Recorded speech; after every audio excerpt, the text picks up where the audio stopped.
Hello friends, welcome back to my YouTube channel. So friends, आज हम इस video में semester third NEP pol science का जो टॉपिक है मेजर 2 प्लस माइनर का functioning of Indian democracy during Nehruvian era, उसको डिटेल में इस वीडियो में एक्सप्लेन करूंगा with notes. So before starting this video, like this video and subscribe my channel. तो चलिए वीडियो को स्टार्ट करते हैं विदाउट एनी डिले। तो जो नेहरूवियन इरा है वो स्पैन करती है 1947 से और 1964 के बीच में। वो एक पाइवटल एंड क्रूशियल पीरियड था इंडियन डेमोक्रेसी में। नेहरूवियन इरा के समय पे जो इंडियन डेमोक्रेसी थी उसने फंक्शन किया with the parliamentary system. Okay, यहाँ पे जो प्रेसिडेंट था वो क्या था, हेड था स्टेट का, और जो प्राइम मिनिस्टर था वो हेड था गवर्नमेंट का। देन बात करें जो हमारी आईएनसी थी, इंडियन नेशनल कांग्रेस, उस टाइम पे लीड की जा रही थी नेहरू जी के द्वारा, और जो पार्टी की आइडियोलॉजीज थी उसने एक बहुत सिग्निफिकेंट रोल प्ले किया है हमारी कंट्री की पॉलिसीज एंड गवर्नेंस को शेप करने के लिए और एनहांस करने के लिए। देन बात करते हैं कि क्या क्या फीचर्स जो है नेहरूवियन इरा इन्वॉल्व करती है, इंक्लूड करती है। सो सबसे पहला फीचर है that is the parliamentary system. तो मैंने आपको पहले ही बता दिया कि जो आफ्टर इंडिपेंडेंस नेहरूवियन इरा में जो इंडिया था उसने अडॉप्ट किया था पार्लियामेंट्री सिस्टम को। वही है कि जो प्रेसिडेंट है वहाँ पे हेड होता है स्टेट का, यहाँ पे होता है इंडिया में, और प्राइम मिनिस्टर जो है वो हेड होता है गवर्नमेंट का। देन सेकंड पॉइंट की बात करें तो डोमिनेंस ऑफ द आईएनसी, ये भी सेम पॉइंट जो मैंने आपको ऊपर बताया कि जो इंडियन नेशनल कांग्रेस है जवाहरलाल नेहरू जी के द्वारा उस टाइम पे लेड की गई थी, उसने हमारे पॉलिटिकल लैंडस्केप को डोमिनेट किया, और जो पार्टी की आइडियोलॉजी थी उसने एक बहुत सिग्निफिकेंट रोल प्ले किया हमारी कंट्रीज़ की पॉलिसीज़ को एंड गवर्नेंस को, और यू कैन से प्रोग्राम्स को एनहांस करने के लिए, शेप करने के लिए। देन बात करते हैं कि जो थर्ड पॉइंट है, थर्ड जो की फीचर है नेहरूवियन इरा का वो क्या है, that is secularism and socialism. तो जो नेहरूवियन गवर्नमेंट थी उसने आल्सो एम्फसाइज्ड किया था जो इम्पोर्टेंस है सेक्युलरिज्म की एंड सोशलिज्म की।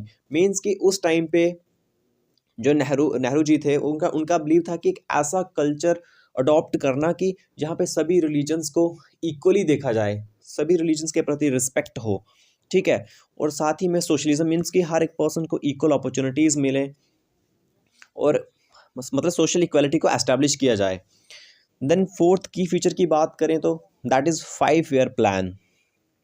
5 ईयर प्लान आपको पता होगा, आपने 11th में पढ़ा होगा कि जिसको हम आज की डेट में नीति आयोग कहते हैं, जो कि 2015 इसमें इसका नाम जो है रिप्लेस किया था, नीति आयोग रखा है अभी, ठीक है।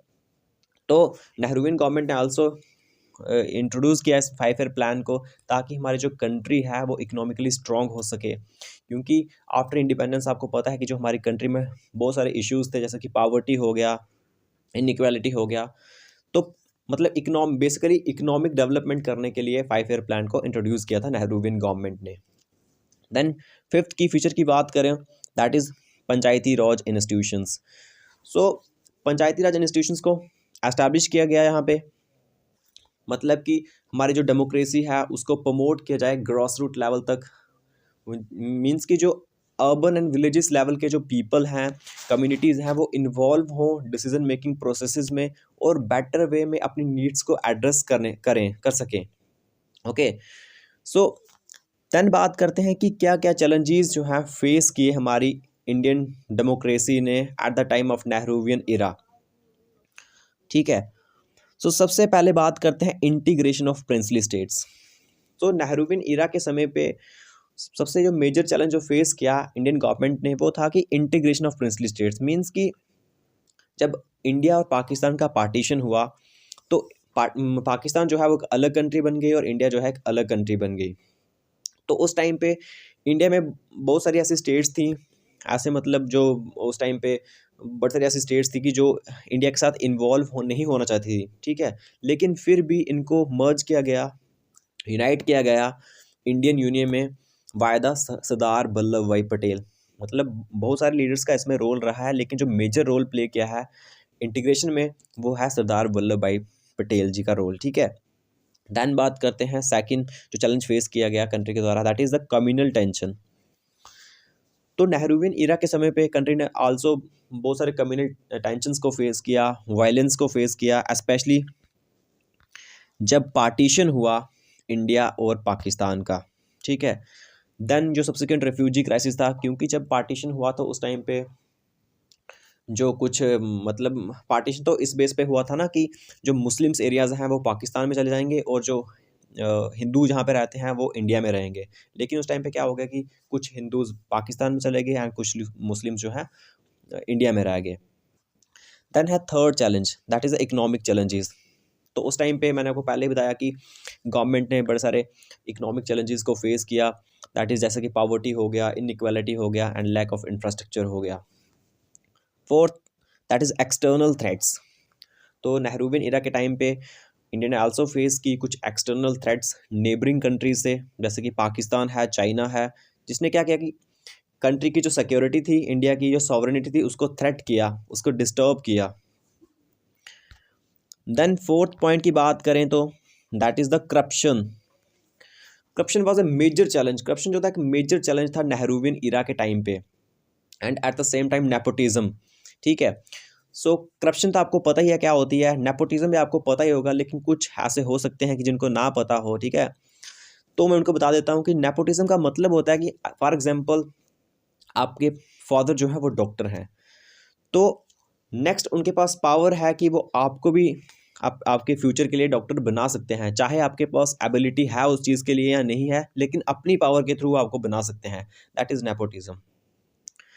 देन बात करें सिक्स्थ जो चैलेंज फेस किया गया, that is the linguistic state demand. Nehruvian era के समय पे स्टेट्स जो है डिमांड कर रही थी कि उनको रीऑर्गेनाइज किया जाए ऑन द लैंग्वेज बेसिस। ठीक है, तो यहाँ पे क्या हुआ था कि एस्टेब्लिशमेंट हुई थी स्टेट रीऑर्गेनाइजेशन एक्ट ऑफ 1956 की, जो आपने 12th में पढ़ा होगा, जिसके बेसिस पे क्या हुआ था कि जो स्टेट्स को लैंग्वेज के बेसिस पे रीऑर्गेनाइज किया गया था by the government of India. ठीक है, तो आपको मैं काइंड इन्फॉर्मेशन के लिए बता दूं कि जो आंध्र प्रदेश थी ना, वो फर्स्ट स्टेट बनी थी लैंग्वेज बेसिस के ऊपर। ठीक है, अगर आप किसी कम्पिटिटिव एग्जाम की तैयारी करते हो तो इस उसमें जो क्वेश्चन पूछा जा सकता है। ठीक ठीक है, देन बात करते हैं कि क्या क्या कंट्रीब्यूशन रही है नेहरूवियन इरा की, क्या लिगेसी रही है, मींस कि क्या क्या डेवलपमेंट्स हुई उस टाइम पे नेहरूवियन इरा के समय पे। तो सबसे पहला डेमोक्रेटिक इंस्टीट्यूशंस। तो जो नेहरू थे वो बहुत मतलब इंस्ट्रूमेंटल थे कि उनका बिलीव था कि यहाँ पे कुछ डेमोक्रेटिक इंस्टीट्यूशंस हों, जैसे कि पार्लियामेंट, जुडिशरी एंड ब्यूरोक्रेसी। और उनका आल्सो ये बिलीव था कि यहाँ पे एक स्ट्रॉन्ग एंड इंडिपेंडेंट जुडिशरी हो, जैसे इंडिया में अभी है प्रेजेंट, और एक फ्री प्रेस हो। ठीक है, मीन्स कि मीडिया ऐसी हो कि जहाँ पे जो अपने व्यूज़ को फ्रीली एक्सप्रेस कर सके, और मतलब जो लूप होल्स हैं गवर्नमेंट की उनको फ्रीली एक्सप्रेस कर सके। देन एक वाइब्रेंट सिविल सोसाइटी हो। देन जो ये इंस्टीट्यूशंस हैं वो एक इंपॉर्टेंट पिलर्स बन चुके हैं इंडियन डेमोक्रेसी के। ठीक है, जो जो democratic institutions that is parliament, judiciary, bureaucracy, ये इंपॉर्टेंट इंस्टीट्यूशंस बन चुके हैं जो कि इस चीज़ को इंश्योर करते हैं कि जो डेमोक्रेसी है वो कंट्री में फंक्शनल रहती है despite various challenges. Okay, then second is economic development.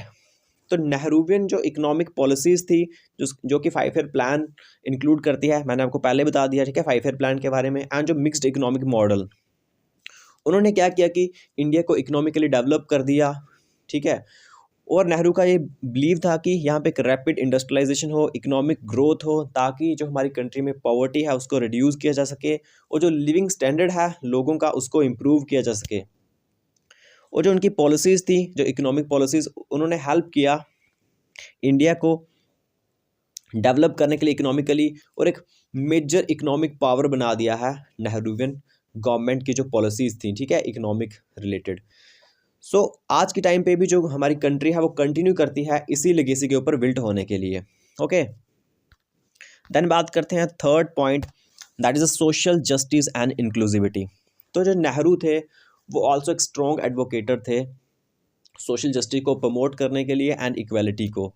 ठीक है, with the focus of education के साथ health care, poverty alleviation, means कि उनका बिलीव था कि हर एक पर्सन को उसकी अपॉर्चुनिटीज़ मिले, उसको एजुकेशन मिले, ठीक है, हेल्थ केयर मिले, मेडिकल रिलीफ मिले, है ना। और देन उन्होंने क्या कहा कि हर एक मतलब जैसे कि इंडिया में आपको पता है कि बहुत सारी जो कास्ट हैं, कलर्स हैं, मतलब इंडिया जो है एक मल्टी कल्चरलिस्ट कंट्री है, जहाँ पे बहुत सारे कल्चर जो है वो एग्जिस्ट करते हैं। तो उनका बिलीव यही था कि हर एक कल्चर को मतलब रिस्पेक्ट करनी है, ठीक है, टॉलरेट करना है हर एक कल्चर को, और उन्होंने इक्वालिटी को प्रमोट किया, ठीक है। देन बात करते हैं, that is a fourth point, secularism and inclusivity.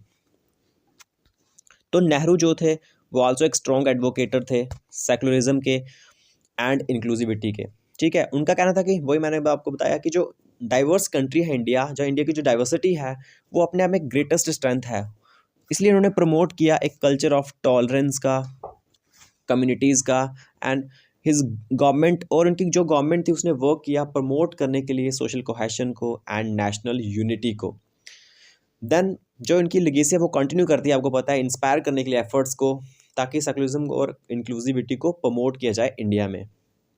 Then fourth point की बात करूं तो अच्छा, मैं आपको बता दूं कि मैं आपको सिर्फ मतलब जो पॉइंट्स हैं, हेडिंग्स हैं, सिर्फ उनको हाईलाइट कर रहा हूं, बीच में नहीं कर रहा हूं, क्योंकि मैं सोच रहा हूं कि अगर मैं बीच में हाईलाइट करूंगा तो आपको हो सकता है कोई वर्ड जो है पढ़ा ना जाए, तो इसलिए मैं वहाँ पे हाईलाइट नहीं कर रहा हूँ। ओके, सो फोर्थ पॉइंट की बात करते हैं, international relations and global cooperation. तो जो नेहरू थे, एक आपको पता है की लीडर थे नॉन अलाइन मूवमेंट में, और एक स्ट्रॉन्ग एडवोकेटर थे इंटरनेशनल कोऑपरेशन के लिए। उनका बिलीव यह था कि पीस को प्रमोट करना, स्टेबिलिटी को प्रमोट करना एंड कोऑपरेशन को अमंग वेरियस नेशंस। और जो उनकी गवर्नमेंट है उसने आल्सो वर्क किया एस्टेब्लिश करने के लिए इंडिया को एक की प्लेयर ग्लोबल अफेयर्स में। और जो उनकी लेगेसी है उसने कंटिन्यू किया इंडिया की फॉरेन पॉलिसी को इम्प्रूव करने के लिए, है ना, और प्रमोट करने के लिए ग्लोबल कोऑपरेशन एंड पीस को। सो देन लास्ट में आप लिख सकते हो कॉन्क्लूजन। ओके, सो कॉन्क्लूजन में आप यही कह सकते हो, मैंने आपको पहले बताया कि जो नेहरूवियन इरा जो है, सबसे पहले तो एक मोस्ट इंपॉर्टेंट एसेंशियल पीरियड रहा है हमारी इंडियन डेमोक्रेसी में। तो यहाँ पे कुछ डेवलपमेंट्स भी हुई, एट द सेम टाइम कुछ चैलेंजेस को भी फेस किया गया हमारी इंडियन डेमोक्रेसी के द्वारा। तो एट द लास्ट आप यही कह सकते हो कि जो नेहरूवियन इरा है वो कंटिन्यू करती है स्टिल टुडे शेप करने के लिए हमारे इंडियन पॉलिटिकल सिस्टम को। सो आई होप आपको इस वीडियो से जो कॉन्सेप्ट है नेहरूवियन इरा का वो क्लियर हो चुका होगा। सो गाइस, अगर आपको थोड़ी सी भी हेल्प मिली हो इस वीडियो से तो please like this video and subscribe my channel for more updates. Okay, thank you, thanks for watching.